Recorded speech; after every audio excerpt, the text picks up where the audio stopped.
আসসালামু আলাইকুম এভরিওয়ান, সবাই কেমন আছেন? আমি আলহামদুলিল্লাহ ভালো আছি। তো আজকে নতুন একটা রেসিপি নিয়ে চলে এসেছি। আজকের রেসিপিটি হলো আলু কুচি দিয়ে ডিম পুচ ভুনা। তো আপনারা আজকে ভিডিওতে দেখে নেন রেসিপিটি কিভাবে হয়। তো এর জন্য আমরা প্রথমে একটি কড়াইয়ে তেল গরম করে নিয়ে এর মধ্যে ডিম পুচ করে নেব। তো গরম তেলে ডিমটা দেওয়ার পরে এর মধ্যে আমরা স্বাদ মতো লবণ দিয়ে দিব। তারপর ডিমটা উল্টে দিব। তো এই তো আমাদের ডিম পোচ করা হয়ে গেছে। তো আমরা এখানে 3টি ডিম নিয়েছিলাম।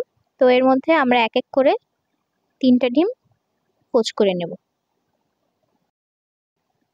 আপনারা চাইলে আরও বেশি ডিম নিতে পারেন, আবার কমও নিতে পারেন, আপনাদের ইচ্ছা। তো ডিম পোচ করা হয়ে গেলে আমরা আরেকটি হাঁড়িতে পরিমাণ মতো তেল দিয়ে দিব। তারপর এর মধ্যে পরিমাণ মতো পেঁয়াজ কুচি, মরিচ কুচি দিয়ে দেব, দিয়ে তারপর নাড়া দিয়ে দেব। তো নাড়া দেওয়ার পরে এর মধ্যে আমরা স্বাদ মতো লবণ দিয়ে দেব। তো লবণ দেওয়ার পরে আবার হালকা নেড়ে দেব। তারপর এর মধ্যে 1 চা চামচ আদা বাটা আর 1.5 চা চামচ রসুন বাটা দিয়ে দেব, দিয়ে আবার হালকা নেড়ে দেব।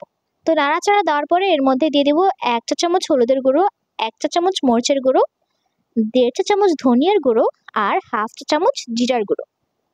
তো সবগুলো একসাথে দিয়ে এর মধ্যে একটু হালকা পরিমাণ পানি দিয়ে মশলাগুলো কষিয়ে নেব। তো আমাদের মশলাগুলো কষানো হয়ে গেলে এর মধ্যে আমরা সেই কুচি করা আলুগুলো দিয়ে দিব। আলুগুলো আমরা আগে থেকেই কুচি করে রেখেছিলাম। তারপর একটি ঢাকনা দিয়ে ঢেকে দিয়ে আলুগুলো আমরা ভালোভাবে কষিয়ে নেব।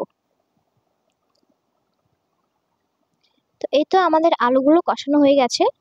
তারপর তরকারির মধ্যে একটু ঝোল হওয়ার জন্য পরিমাণ মতো পানি দিয়ে দেব। তো পানি দেওয়ার পরে সেই পোচ করা ডিমগুলো দিয়ে দেব আমরা। তারপর একটু নেড়ে দেব। তো একটু রান্না হওয়ার পরে এর মধ্যে আমরা ধনিয়া পাতার কুচি দিয়ে দেব। তারপর আবার একটু নেড়ে দেব। এই তো নাড়াচাড়া দেওয়ার পরে আমাদের তরকারি প্রায় শেষের পথে। এই তো আমাদের আলু কুচি দিয়ে ডিম পুচ তরকারি শেষ। আপনাদেরকে বাটিতে সার্ভ করে দেখালাম। মজাই হয়েছে তরকারিটা, অনেকদিন পর খেলাম। আপনারা বাসায় ট্রাই করে দেখবেন কেমন হয়েছে, আর আমাকে কমেন্টে এসে জানিয়ে যাবেন। তো আমাদেরকে সবাই সাপোর্ট করবেন, আমাদের পাশে থাকবেন।